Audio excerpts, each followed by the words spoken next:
Okay, hi everyone. Welcome to this conversation with Nora Krug in the context of Salón del Cómic and Novela Gráfica of the Feria Internacional del Libro de Guadalajara, México.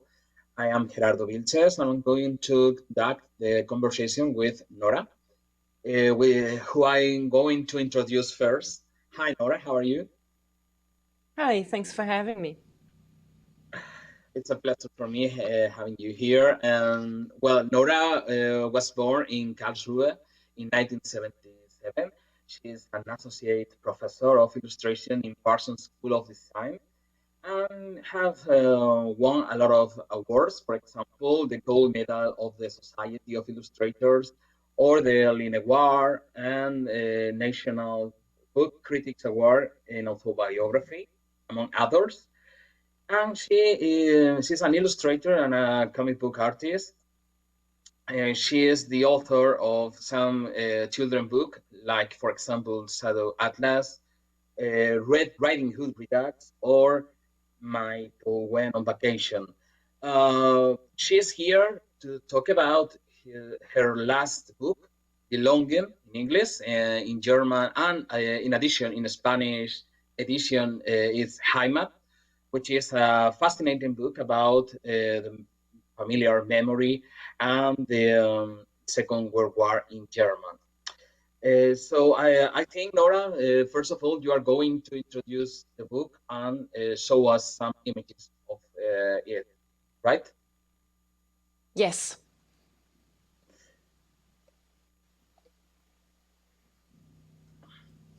So my book is called Belonging in English, and Heimat is the Spanish language title.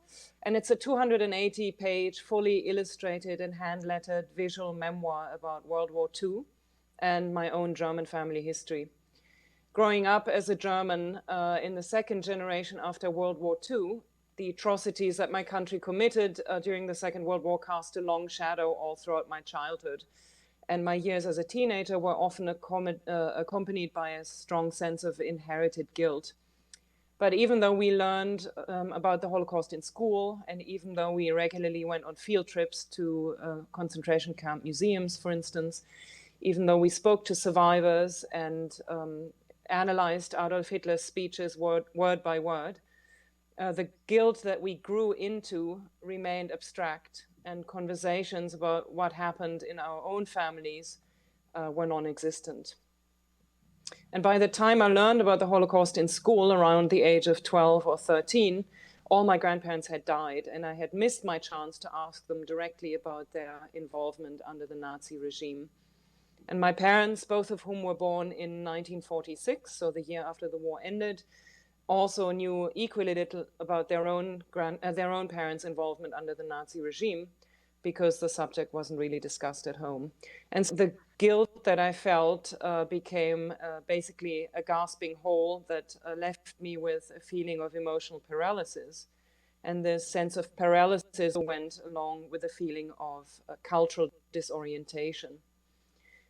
And because my cultural identity was so deeply entangled with my country's past, I grew up rejecting any notion of a German tradition, leaving me not to take pride in any of my cultural achievements that existed long before the Nazis came to power.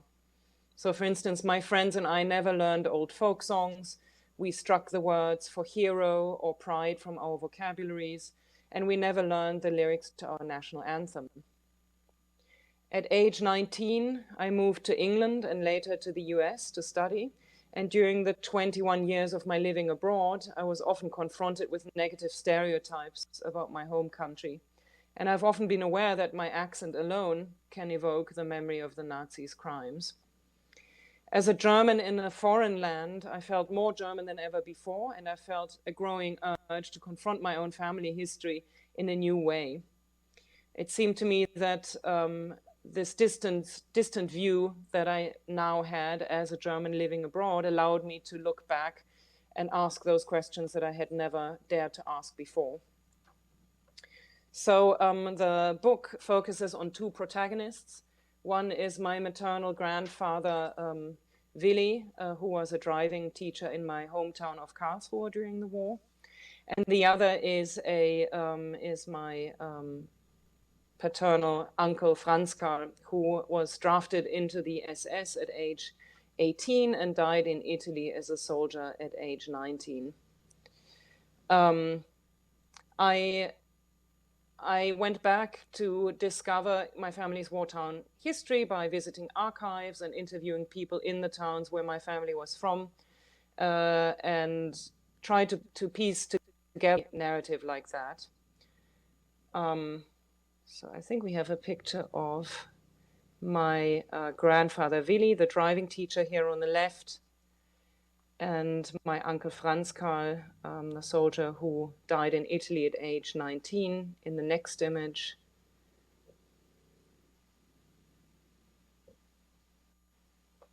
On the left.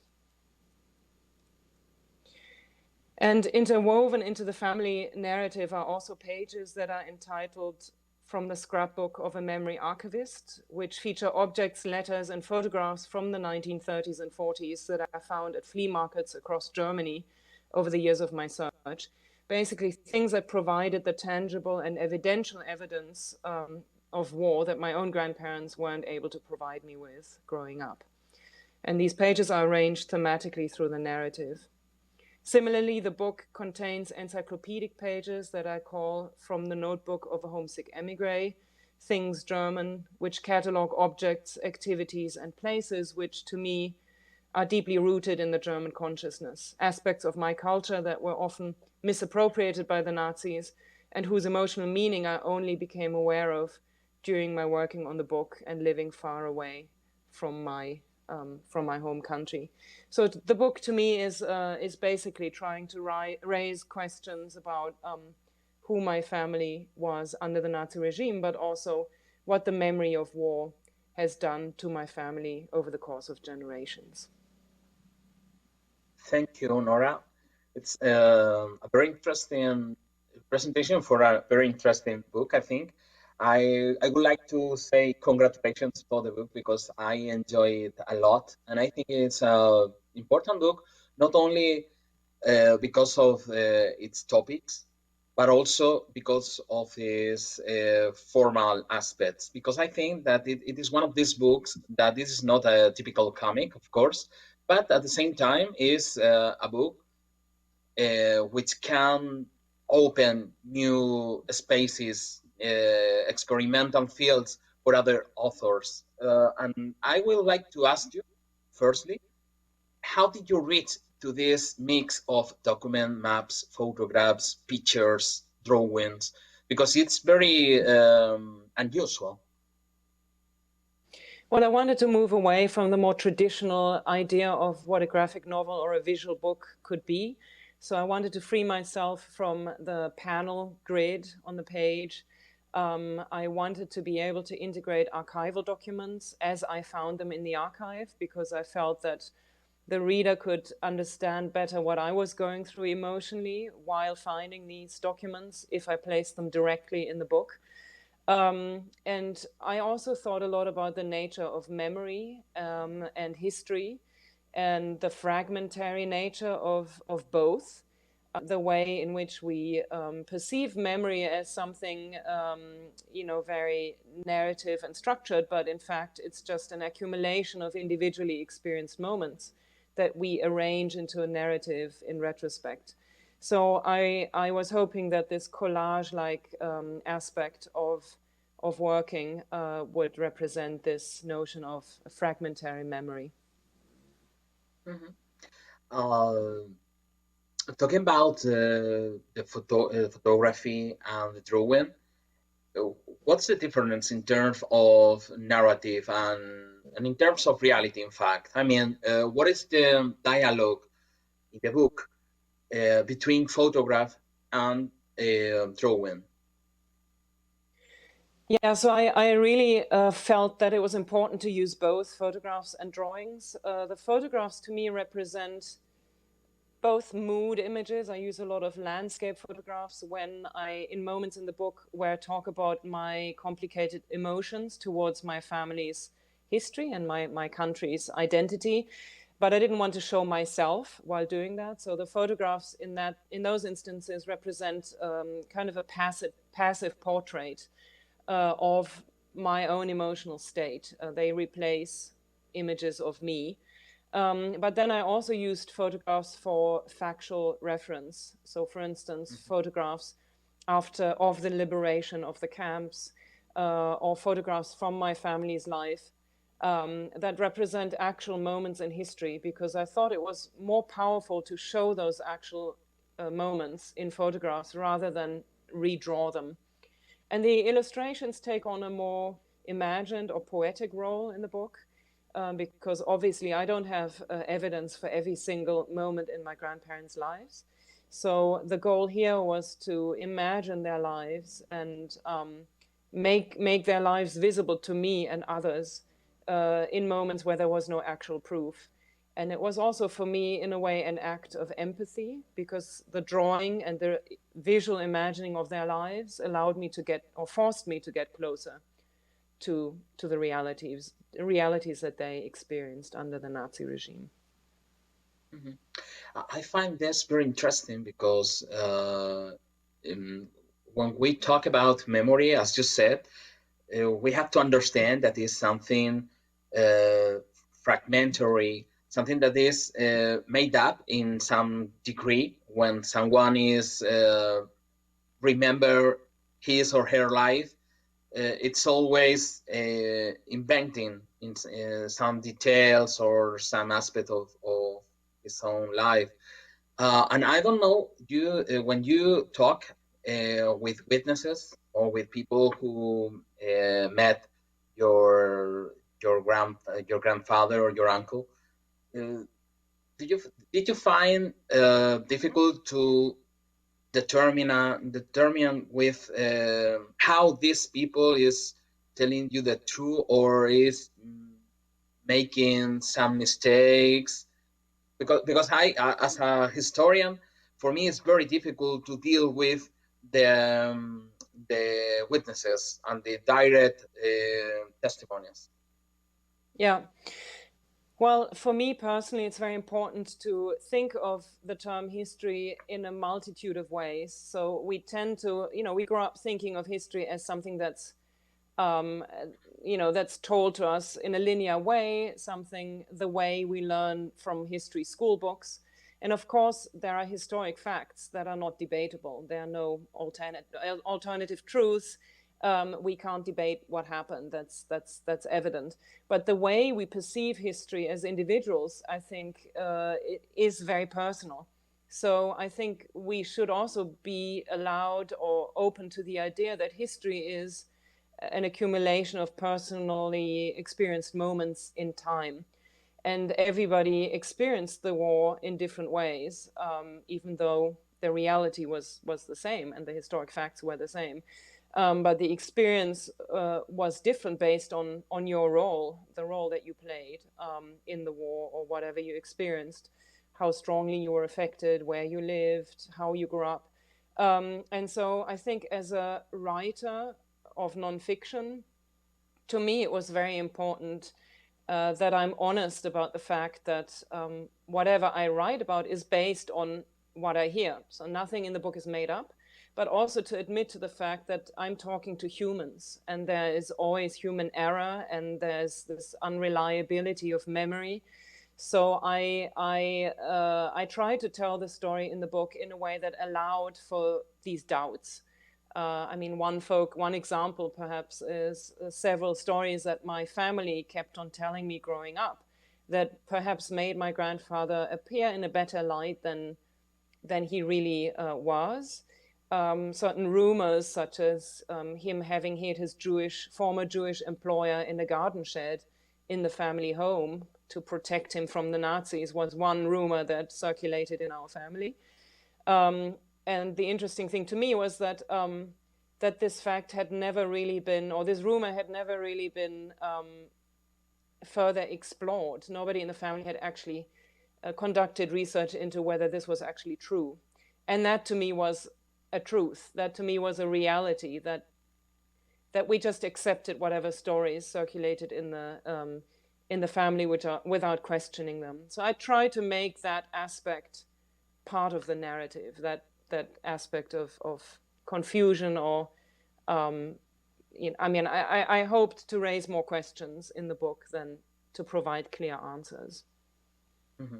I guess it's the more honest perspective as an author, right? I mean, if you take part of take advantage in one version over another, in some way you were positioning in the history. I mean, but you are honest and you said, okay, this is the version of this guy and the story of that other guy. Maybe it isn't fixing with the other, but it's okay. It's two versions, and I cannot check what is the right version. Yeah, I mean, again, I didn't obviously debate historic facts, because that's very important to me, that we do research and we look at the facts over and over again, that we don't stop looking at the past and the terrible things that happen, not only in Germany, but in other countries too. But I think the goal for my book was to try to explore how war has affected us over generations on a personal and emotional level. And so the goal was not only to uncover facts and to find answers, but to think about what do these facts and also these rumors do with us as a family? How do they affect our relationships? And one of the central questions in the book, I think, was, who would we be as a family if the war had never happened? Would we be a completely different family? And so I think that's what the book tried to explore. Yeah. And talking about that point, I think, well, as you of course know, with someone want to rebuild his or her own familiar memory, being part of the second or even third generation, as you, usually he or she find a wall of silence or even denial in the family, and there is some of this in Heimat, I think. So I would like to ask you about that, about the difficulties that you found talking with your own family. I am lucky in that way that I'm very close to both my parents and also my aunt on my mother's side of the family. And those were some of the protagonists in my story. And the two people who I wrote the book mostly about, my grandfather and my paternal uncle, have both passed away. So there was no immediate resistance in that way. I don't know how I would have written the book if my grandfather and my uncle had still been alive, or if my relationship with my parents weren't as good as it is. I think what my parents understood from the beginning was that the goal of the book was not to lay blame, not to immediately determine somebody's guilt or point the finger at somebody, but to try to understand. And but also not to try to excuse too quickly. I mean, that was not the goal either. And so I think that's what allowed them to trust me in writing this story. Of course, there were other family members who I didn't know as well, and I didn't know what their reaction was going to be to the book. But I think when you write a memoir, you have to try to free yourself from those concerns, because otherwise it doesn't. There's no point in writing a memoir. You have to be honest to yourself. You have to be honest to others. And of course, there are ways of doing that are not insulting or brutal. You can find the right words and the right images, in the case of my book, to convey those realities. in ways that are not aggressive. And so I tried to find the right balance, but I also knew that one of the most important things to do was to be honest. And thankfully, after the book came out, I have only heard positive reactions from my family, and I don't know if there are other people for instance, in the village where my uncle was from, people that I've interviewed, who I don't know what everybody's thinking about the book, because I haven't spoken to everybody, but at least in the circle of my family, it's been received positively so far. Mm-hmm. I have another question, just a curiosity. How many years did the book take you? About 6 years in total to write and illustrate the book. So the first 2 years was spent researching, and not only researching, in archives and doing field research by interviewing people, but also trying to gain the courage to write the book. Because at the beginning, I was very hesitant in writing the book, because I felt that as a German, as a representative of the country of the perpetrators, I had no right to tell the story about the Second World War. I was very concerned about what, for instance, families of Holocaust survivors would think, because my biggest fear was that the book could be misunderstood as me trying to victimize Germans or to downplay their role in the Second World War. And that was not the intent, obviously. The intent was to try to understand better what war does with families. And thankfully, the book was not perceived the way I had feared, but I didn't know that at the beginning. And so it took me about 2 years to gain the courage to actually feel like I can write about this experience. And not only that, but also understanding that it is very important to tell a story about the German war experience, because if we don't try to understand how this tragedy could have happened, if we don't try to understand how Hitler was elected and supported all throughout these years, we can make the same mistakes again. So that's why it's so important that we try to understand, German thinking at the time, and try to allow for this perspective to be told and read. And then I spent 2 years just on the writing of the narrative and editing. And then when I felt that the text was complete, I started with the illustrations, and that took me another 2 years. This kind of things recalls me the theories of Hannah Arendt, who told about the fascist regimes, the Nazi regimes, and said that for the triumph of the Nazi regime was necessary not only, of course, the existence of these bad people, the Nazis, of course, but also the passive attitude of a majority of the German people in that case. I don't know if you have any reflection about that after doing the book. Yes, I mean, a lot of people after the Second World War in Germany basically blamed Hitler, turning Hitler into this devil figure, basically, that seduced the German people and drove them into committing crimes. But obviously, Germans were able to make choices. Every German was able to choose what they wanted to do or not to do. And there was always a range of choices available. Most Germans could have decided to help in small ways that would have not affected their lives in a negative way. You didn't have to be a resistance fighter in order to choose to help somebody. And I think that's something that we like to forget. I mean, not only Germans, but that people like to forget in hindsight, is that people actually do have choices, and we have choices now too. In fact, we make choices every day that affect the reality of other people's lives in the world. What kind of clothes we buy affects people, in the world who make these clothes and the conditions they work in. What kind of meat we buy. And also politically, obviously. We make choices every day, and we have to take responsibility for these choices.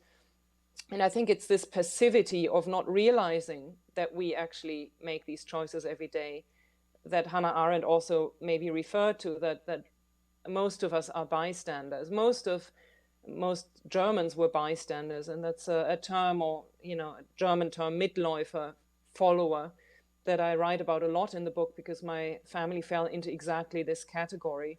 And I think it's my opinion that this category is exactly the category that we should focus on, that we should look at, because a war is not just made by perpetrators and major war criminals, but also by those people standing by or following. And we need to understand what drives them, or us, in order to avoid these terrible things from happening again. And so I think the most relevant question to ask is not, what would I have done back then, but what am I doing now? And to take responsibility.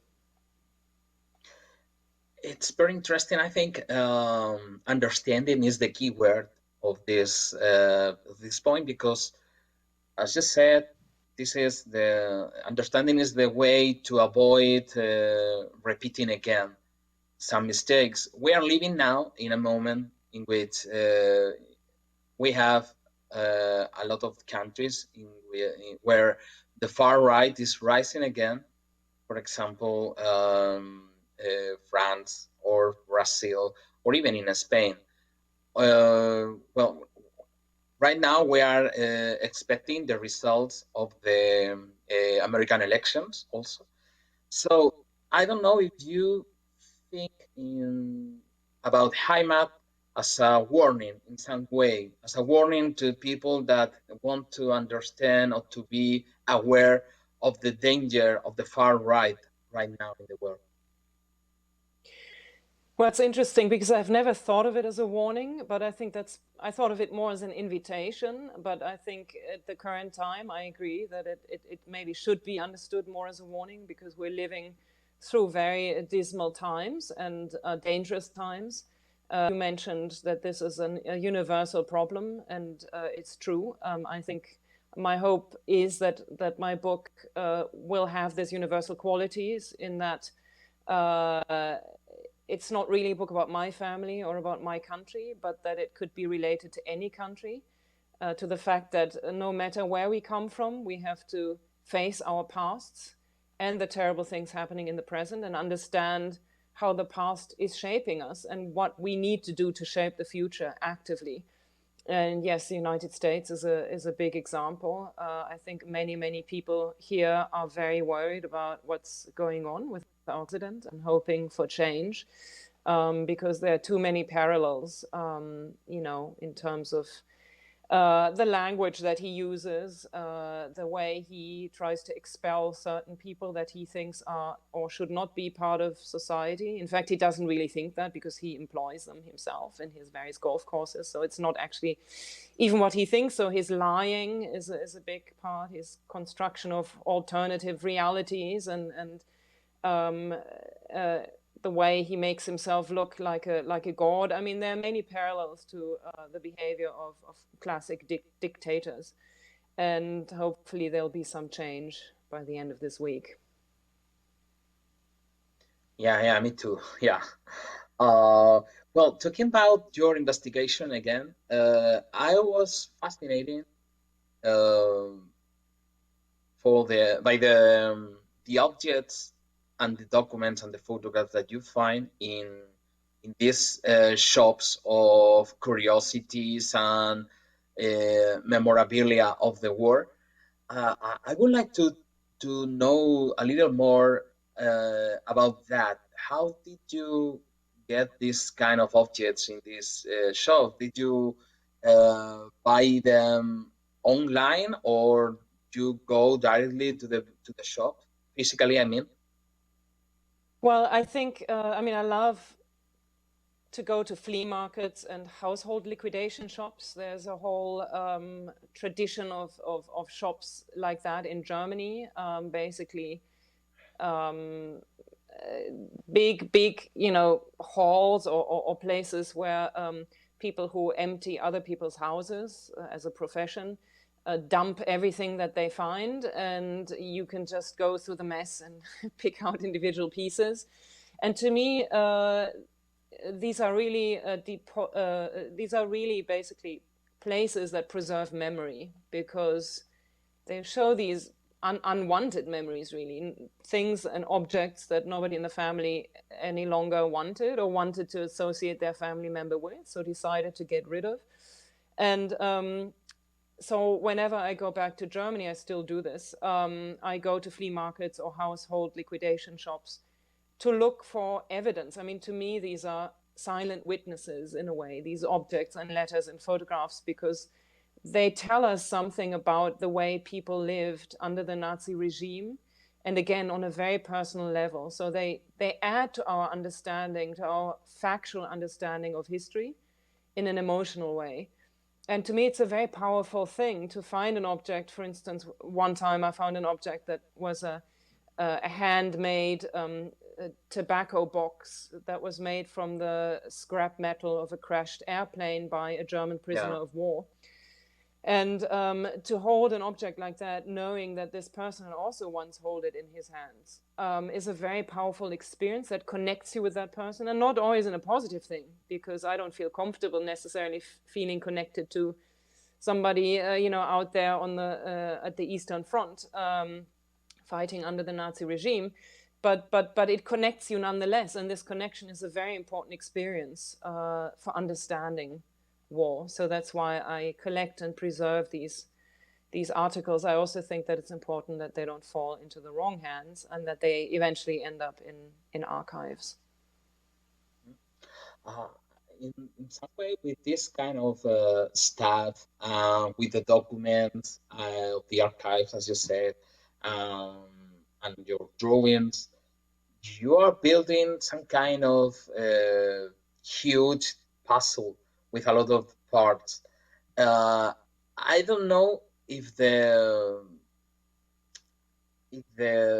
way in which you fix all these parts of the puzzle was very difficult, or was something fluid or natural in some degree. I mean, you want your story and you need some resources to tell the story, or it's the contrary. I mean, you get an object, and because you have this object, you can tell something new.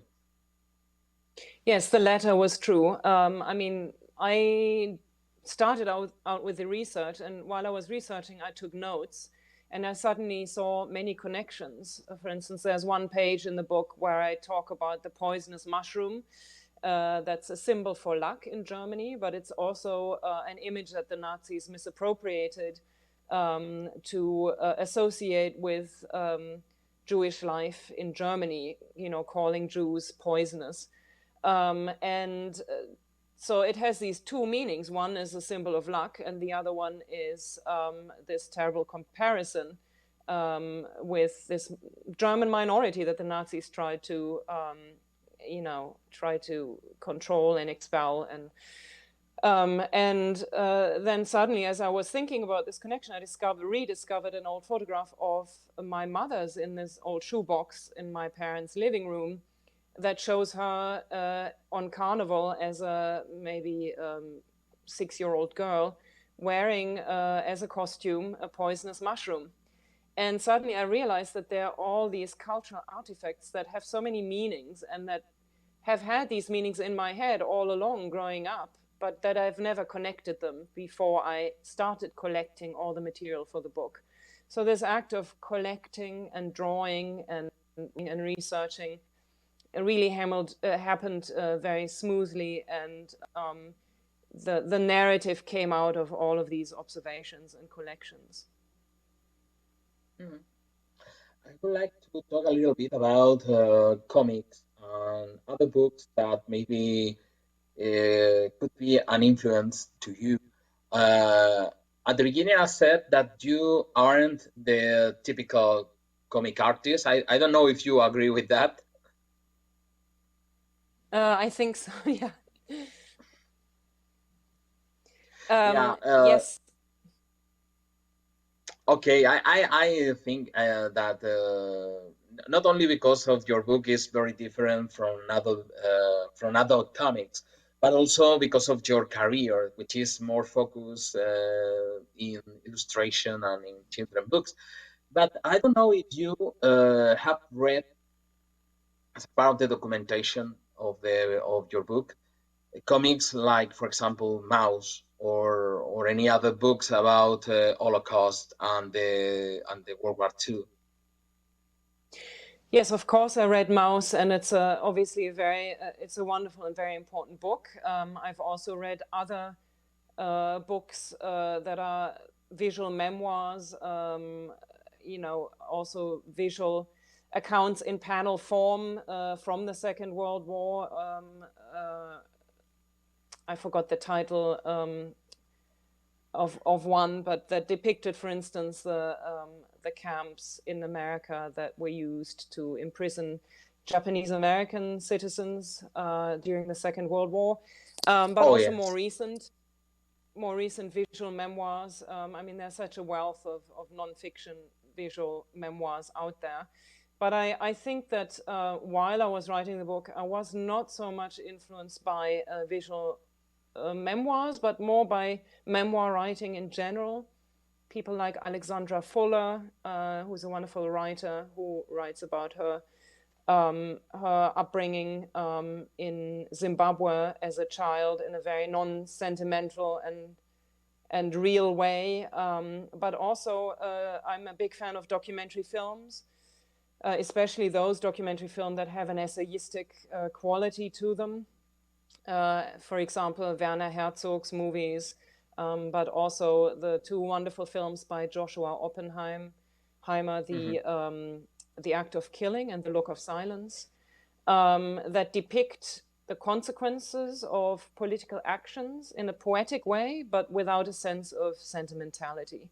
And that's a skill, I think, that's very rare to find, but I think I found it in some of the documentary films and memoirs that I experienced. Mm-hmm.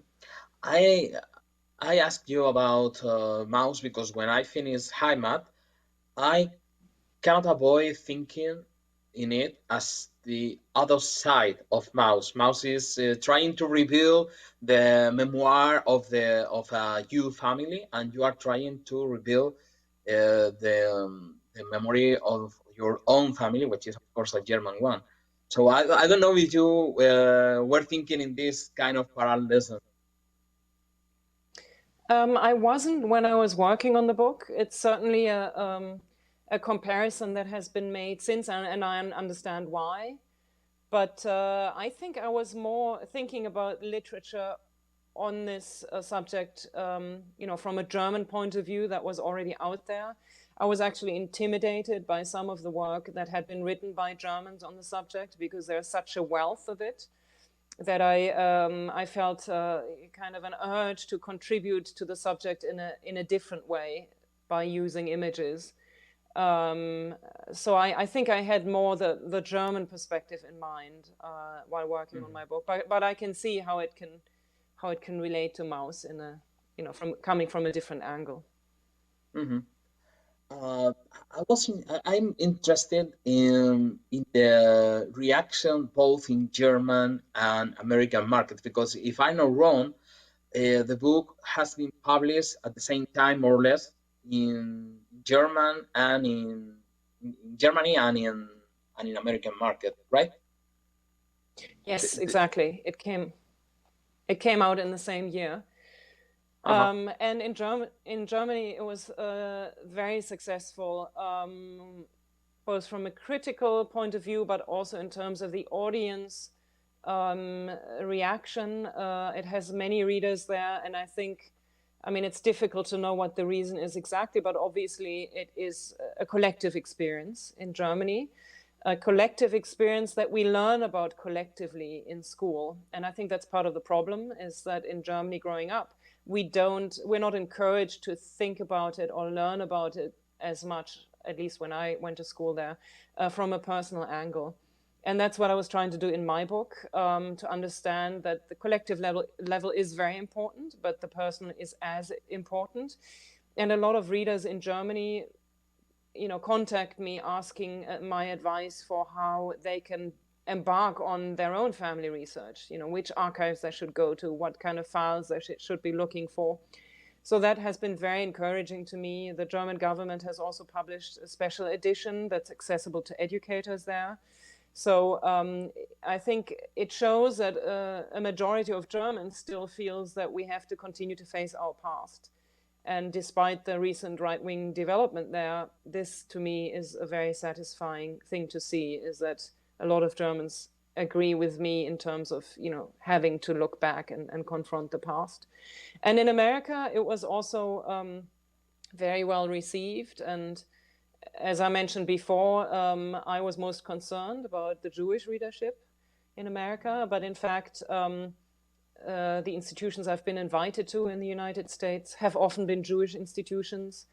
And the dialogues that were able to happen after my reading with the audience were very touching, and it was wonderful to see that this dialogue is now possible after 2 generations, that we can actually talk at a Jewish institution with a mixed audience about the German war experience. And I think that's very, very important for me. That was one of the most important outcomes of my book for me personally. I think in Spain is still too soon to see some critics or the reaction of the readers about the book. But do you think that Heimat is a book that can be universal, that can be useful or important in any country or any culture? Yeah, in fact, I had always hoped that it would be universal, that the message of taking responsibility for one's country's past is a universal approach, that we don't think of ourselves as existing in a historic vacuum, but that we recognize that we're made of the past and we have to preserve the past and find new ways to do this going forward in the future, new technologies and new narratives. And it's become apparent in all the countries where the book has come out. In Canada, people related to their own mistreatment of the First Nation people. And I just had an interview with a newspaper in Chile where a reference was made to Chilean past. So I think, yeah, I do hope that it can be understood in a universal way. Mm-hmm. We have still a couple of minutes, or 5 minutes, I think.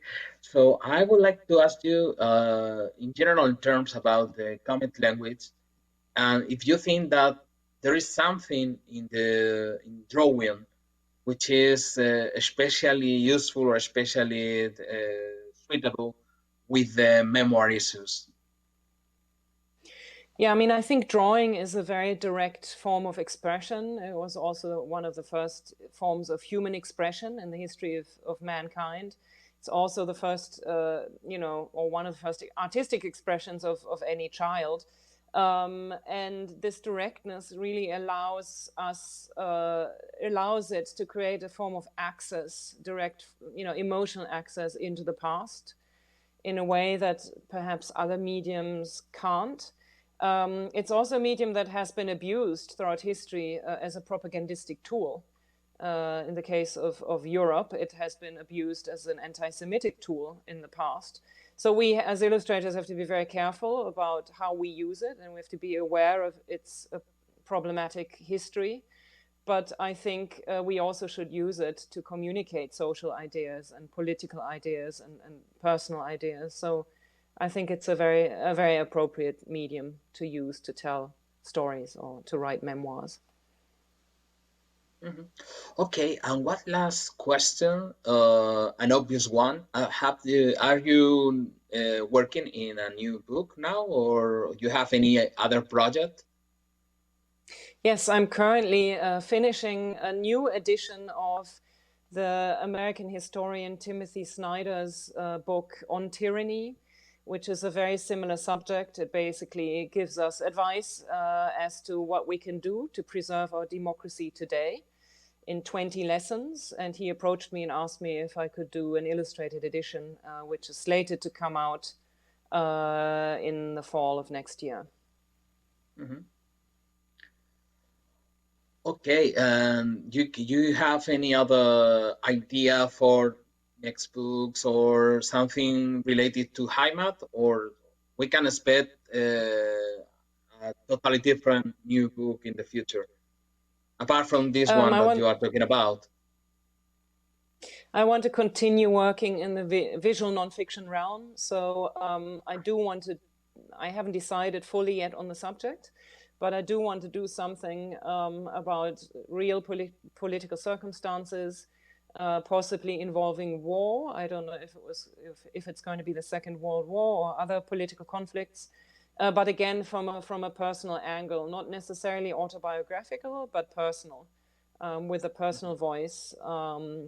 But again, exploring issues of German or potentially American history. Okay, very interesting. We look forward to these new books in the future. We can finish here. I would like to thank Salamandra Graphics for organizing this conversation. And of course, I would like to thank you, Nora, because of your time and your kindness. It would be it has been a very interesting conversation. I enjoy a lot, and I expect the viewers too. So I don't know if you want to add anything or any commentary, any comment. No, just thank you. Thank you so much for having me, for being able to be part of this festival in this digital way, and of course to my Spanish publisher and editor, and for all the work that was put into it. Okay, thank you very much, Nora. Thank the viewers for watching us, and goodbye.